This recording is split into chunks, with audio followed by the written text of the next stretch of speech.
इसलिए सीधे अपनी बात पर आऊँगा।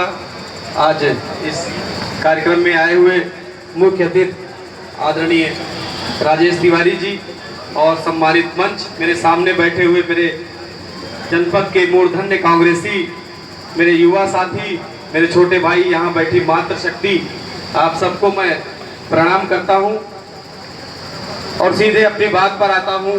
साथियों, संविधान बचाओ, संविधान बचाओ क्यों कहना पड़ा, ये अपने आप में एक बहुत बड़ी बात है और समझने की बात है। जब हम लोग गांव गिराव में जाते हैं और कहते हैं संविधान खतरे में है, तो जो भाजपा के लोग मिलते हैं वो कहते हैं कहाँ खतरे में, बताओ कैसे खतरे में। तो आप समझिए कि जब एक मंत्री का बेटा किसानों के ऊपर गाड़ियों से उनको रौंदता है और उस पर कोई कार्रवाई नहीं होती, तब लगता है कि संविधान खतरे में है। जब इस देश की संसद में चुने हुए सांसदों को बाहर निकाल दिया जाता है और मनमाने बिल पेश कर लिए जाते हैं, उनको पास करा लिया जाता है, तब लगता है कि संविधान खतरे में है। साथियों, ये जो संविधान बना, इसको संविधान ऐसे ही नहीं कहा गया, एक नियम कानून बना, सम और विधान बराबर का नियम, जिसमें सबके लिए बराबर कानून और बराबर नियम हो।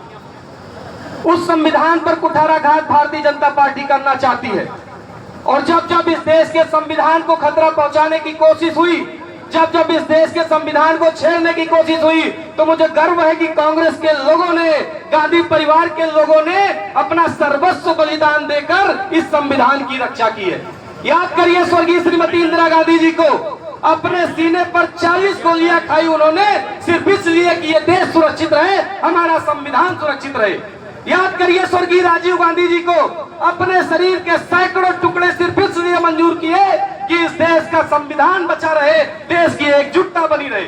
और जब इस संविधान को 400 सीट मांगकर भारतीय जनता पार्टी ने छेड़ना चाहा, तो मुझे गर्व है कि मेरा नेता राहुल गांधी संविधान को हाथ में लेकर कश्मीर से कन्याकुमारी तक पैदल चलकर उसने ये बताया कि अभी देश में गांधी परिवार जिंदा है, अभी कांग्रेस पार्टी के लोग जिंदा है, अभी हमारा त्याग की परंपरा जिंदा है, अभी हमारे बलिदान की परंपरा जिंदा है।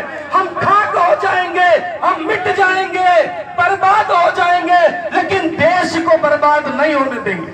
बहुत बार कोशिशें हुई, बहुत बार रोकने की कोशिश हुई, ईडी, इनकम टैक्स, सीबीआई, किसको नहीं लगाया गया राहुल गांधी जी के पीछे, लेकिन राहुल गांधी जी ने मोदी की आंख में आंख डालकर कहा कि जब तक राहुल गांधी जिंदा है, इस देश के संविधान पे कोई हाथ नहीं लगा सकता। मैं आप सबको इस बात का आश्वासन दिलाता हूं, सम्मानित मंच को भी आश्वासन दिलाता हूं कि जब तक कांग्रेस का एक एक कार्यकर्ता जीवित है, सुल्तानपुर हो चाहे दिल्ली हो, जहां भी आप याद करेंगे, सुल्तानपुर के कार्यकर्ता आपके लिए मरने मिटने को तैयार हैं। इस बात के लिए मैं मंच को आश्वस्त करता हूं। और बस 2 लाइन से, संचालन जी पीछे से खोद रहे हैं, इसलिए अब बात खत्म करूंगा कि मिस्र, रोम, यूनान सब मिट गए जहां से, बाकी मगर है अब तक नामो निशा हमारा। कुछ बात है कि हस्ती मिट्टी नहीं हमारी, सदियों रहा है दुश्मन दौड़े जहां हमारा। बहुत बहुत धन्यवाद। जय हिंद, जय भारत, जय संविधान।